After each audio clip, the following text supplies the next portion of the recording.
안녕하세요. 정보가 세상을 바꾼다 인포뱅크입니다. 이번에 전해드릴 내용은 제로 코로나 칭찬 교수 가족 데리고 상하이 탈출, 중국 부자 1만 명 탈중국 시대의 국가 경제의 부담에 대해서 알아보도록 하겠습니다. 여러분의 구독, 좋아요, 그리고 필요하시면 알람 설정까지 부탁드리겠습니다. 지금 중국이 제로 코로나 정책에 대한 부작용이 굉장히 커져가고만 있습니다. 이 제로 코로나 정책과 반복되는 봉쇄 조치의 염증을 느낀 중국 부자들은 해외 이민까지 생각하는 상황이죠. 특히 최근에 유명 경제학자인 량첸핑 홍콩 중문대 석좌교수 일가가 홍콩 이주를 하면서 위챗에서 큰 반향을 일으키고 있습니다. 그는 대만 출신 친중파로 방송 활동으로 이름을 알렸고 지난 2004년 상하이로 이사한 1700만 명의 팔로우를 지닌 유력 인사이기 때문이죠. 그래서 그의 홍콩의 이주, 이것은 1700만 명의 팔로우가 지켜보고 있다라고 보시면 되겠습니다. 한국에서도 책이 출간이 되었는데 부자 중국, 가난한 중국인이라는 저자이기도 하죠. 상하이 봉쇄 초반에 중국 당국의 방역 정책에 지지하는 글을 썼던 그는 결국 상하이를 떠나게 된 것입니다. 그래서 이번에 볼 내용은 제로 코로나의 역설, 제로 코로나 칭찬 고요수, 상하이 탈출부터 알아보도록 하겠습니다. 최근 중국인 부자들 중심으로 제로 코로나에 대한 염증으로 해외 이민 문의가 급증하고 있습니다. 특히 대만 출신의 친중파인 량첸핑 홍콩 중문대 석좌교수 일가의 홍콩 이주가 아주 큰 화제가 되고 있죠. 그는 지난 2004년 상하이로 이사했으며 1700만 명의 팔로우를 거느린 유력 인사이기도 합니다. 량 교수 일가의 상하이 탈출은 제로 코로나 봉쇄가 상하이 부유층과 그리고 지식인층 사이에 얼마나 심각한 타격을 주는가에 대해서 알려주는 사건으로 보이게 된다는 사실이죠. 그는 상하이 봉쇄 초반에 중국 당국의 방역 정책에 지지하는 글을 올리기도 했습니다. 위챗에 상하이 2,500만 명, 한 사람이 테스트튜브 한 개씩, 전 주민이 핵산 검사, 각지에서의 지원, 전국은 하나의 바둑판, 이것이 중국의 힘이다 라고 언급했을 정도이죠. 지금 이분이 량센핑 홍콩 중문대 석좌 교수입니다. 하지만 그가 칭찬했던 중국의 힘, 이것이 오히려 자신의 가족들에게 덕으로 돌아오게 되었다는 소식이 나오고 있죠. 그에게는 올해 98세인 어머니가 있습니다. 그 어머니도 상하이에 같이 살았었죠.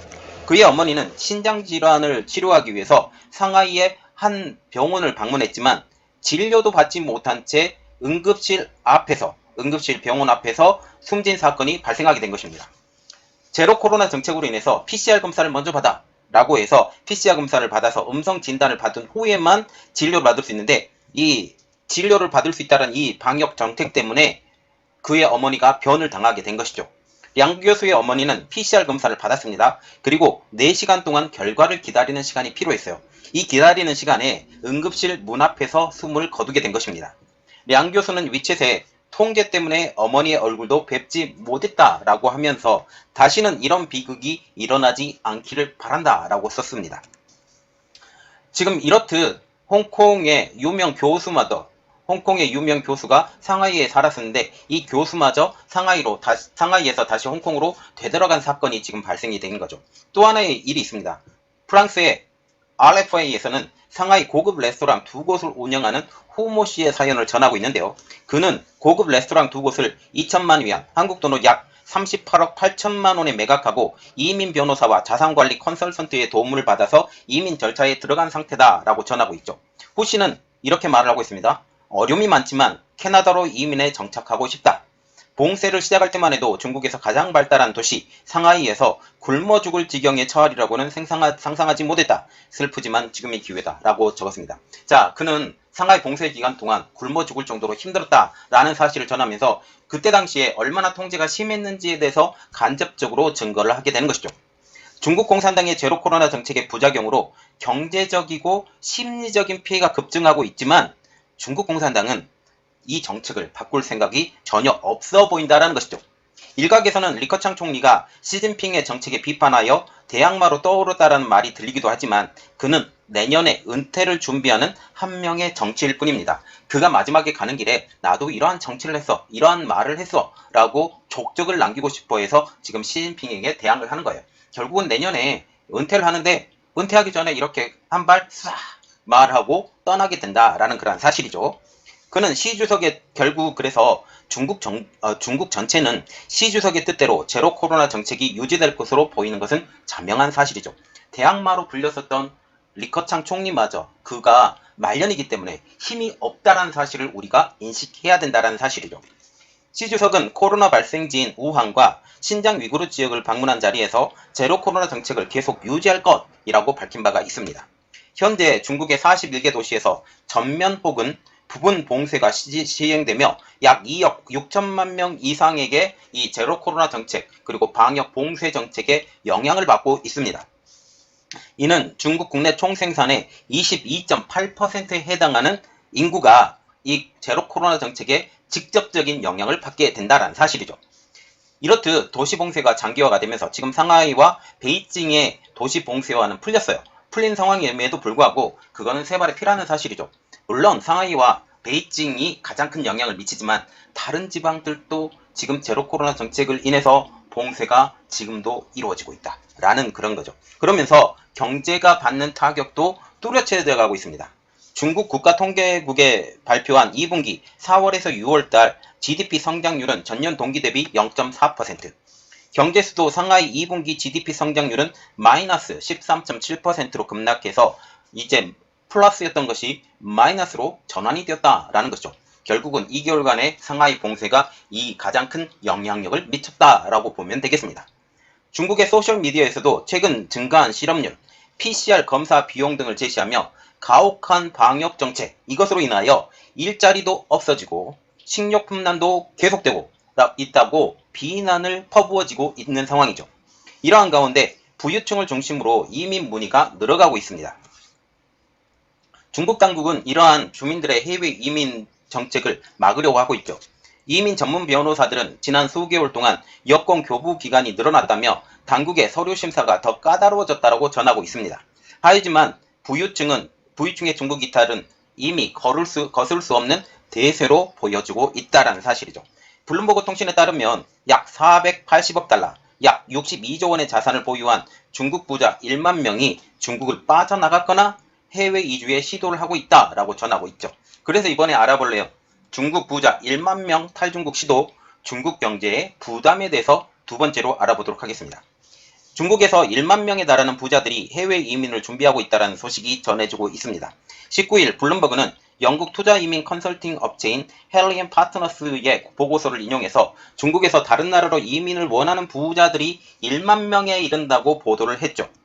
이는 러시아의 1만 5천 명, 지금 러시아와 같은 경우도 이민을 준비하는 사람이 상당히 늘어가고 있는데 그 가장 큰 원인은 러시아 우크라이나 전쟁입니다. 이 러시아 우크라이나 전쟁 때문에 그 일반 서민들은 정확한 정보를 알지 못하지만 부자들은 전부 정보를 알고 있는 상황. 그래서 이 부자들도 마찬가지로 러시아를 떠나려고 하는 그런 상황을 보고 있죠. 그리고 여기에 중국도 포함이 된다라는 그런 사실이죠.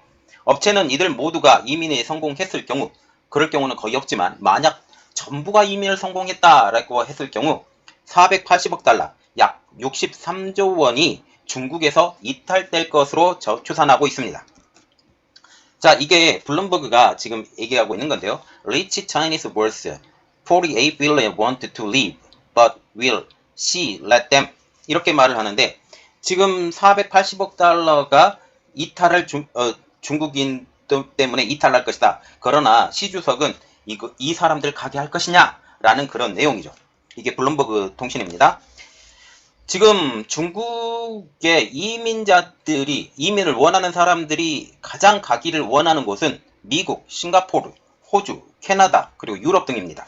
그러나 지금 이곳에 가기를 힘들어요. 왜냐하면 이 해당 국가들 일부는 이미 이민 정책을 이미 허들을 높인 상황, 그리고 투자 이민의 비자 발급까지 처리한 상황. 그래서 이민의 허들이 높아져서 이들의 이민이 결국은 실패할 것이다 라고 보게 된다는 사실이죠.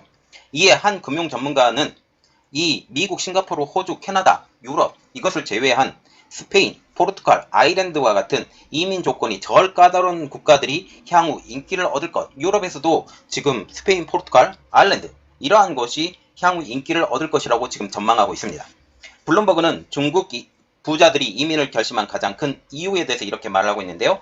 엄격한 방역 정책 때문이다 라고 선언을 했습니다.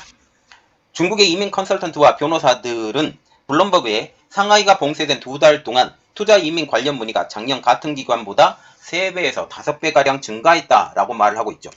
익명의 상하이 이민 컨설턴트에 따르면 많은 사람이 중국을 떠나는 것을 망설였지만 코로나 봉쇄를 계기로 다른 선택지가 없다라는 생각이 들어서 이민을 결심하게 되었다라고 전하고 있습니다. 중국 당국은 이민 관련 규제를 명시적으로 강화하지는 않았어요. 그럼에도 불구하고 변호사들은 최근 몇 개월 동안 이민 여권 처리 기간이 연장이 되고 늘어나게 되고 그리고 관련 서류의 요구사항도 더욱 까다로워졌다라고 얘기를 하고 있습니다. 결국 중국 내에서도 여기에 부자들이 이민 가는 것을 상당히 독려하지 않는 상황. 왜냐하면 너무 많은 국부가 유출되기 때문이죠.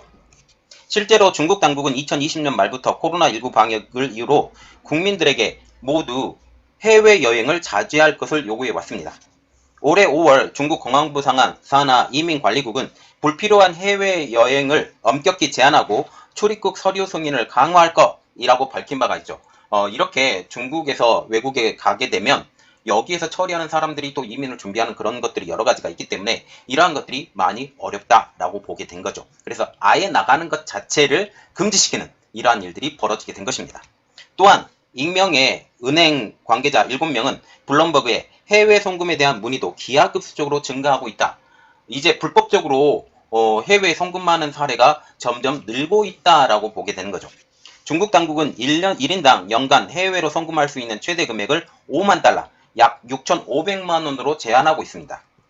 불과 1년 전만 해도 중국 부자들은 암호화폐를 이용해서 이 해외로 돈을 뽑아내거나 중국을 투자할 해외 거래처와 개인적으로 계약을 맺는 등 우회적인 방법으로 해외에 송금해 왔죠. 하지만 중국 당국이 암호화폐를 전면적으로 단속하고 지금 이 암호화폐의 단속, 중국이 암호화폐를 상당히 많이 갖고 있는데 중국이 이 암호화폐를 단속할 수 있을 만한 이유가 이것 때문이에요. 해외에 무분별한 송금을 암호화폐로 이용할 수 있다는 측면 때문이죠. 그리고 해외 투자가들의 중국 투자가 대폭 감소함으로써 과거의 송금 방법들이 속속 막히고 있다라고 지금 보고 있죠. 중국 성취대학 부교수이자 위생안전 전문가인 닉 토머스는 블룸버그 통신에 이렇게 말을 하고 있습니다. 인재와 자본의 잠재적인 이탈은 분명히 중국 경제에 부담이 될 것이다. 지금 중국의 부자들이 이 해외로 나가는 것, 이민이 나가는 것, 이것 자체가 중국 경제에 부담이 될 것이라고 선언하게 된 거죠. 아울러 블룸버그는 제로 코로나가 중국 경제에 초래한 장기적 손해는 인재와 자본의 최종적인 이탈 규모에 따라서 결정될 것이라고 전망하고 있습니다. 지금 현재 제로 코로나 정책은 어느 정도 성공한 것처럼 보일 수가 있어요. 그러나 이 후폭풍으로 여기에 사람과 재정이 중국에서 빠져나가게 된다면 이것은 국부 유출 그리고 국부 인재 유출까지 생각을 하게 되는 것이어서 이것은 중국 경제뿐만 아니라 중국 미래에 대해서도 커다란 짐이 될 것이다 라고 진단을 하게 된 것이죠. 최근 중국 곳곳에 코로나19 재확산이 되고 있는 가운데 로이터는 19일 노무라 증권의 전날 보고서에 따르면 현재 중국 41개 도시에 거주하고 있는 2억 6,410만 명이 전면 봉쇄 또는 부분 봉쇄된 환경에 처해 있다라고 하면서 이는 지난주 31개 도시 2억 4,750만 명보다 더 많은 인구다라고 전해보고 있습니다. 지금 19일 발표니까 지금 벌써 한 6, 7일이 지났죠. 6, 7일이 지났는데 지금 현 상황을 보면 봉쇄 지역이 일주일 만에 많이 늘었던 것을 볼 수가 있어요. 지금 현 상황을 보면 지금 더 늘었으면 더 늘었지 덜 줄어들었을 경우는 없을 것으로 보고 있어서 지금 중국 인민들이 많이 고통을 받고 있다라고 보시면 되겠죠. 지금 31개 도시에서 41개 도시로 늘어난 만큼 지금 현재는 그 숫자보다 더 늘어났을 가능성이 보이고 지금 상하이 그리고 베이징 여기에도 지금 위험이 점점 도사리고 있다라는 그런 말들도 나오고 있기 때문에 지금 중국이 어떻게 대처할까? 그리고 정말 제로 코로나를 끝까지 갈까? 물론 끝까지 갈 거지만 다시 변형된 방법, 사유면 제로 코로나로 변화가 시켰는데 이것을 더 쪼개서 변하는 방법을 사용하지 않을까라는 그런 생각을 갖게 됩니다. 결국은 중국의 제로 코로나 정책 이것을 통해서 중국 전체가 이민을 가려고 준비하고 있고 여기에 국부 유출까지 인재 유출까지 될 수 있는 그런 것들이 되기 때문에 중국 입장으로서는 안타깝지만 전 세계적으로는 아주 호재인 소식이 되겠습니다. 이번 내용은 여기까지 하겠고요. 저희 내용이 여러분들에게 도움이 됐다고 생각을 하시면 구독과 좋아요 그리고 필요하시면 알람 설정까지 부탁드리겠습니다. 감사합니다.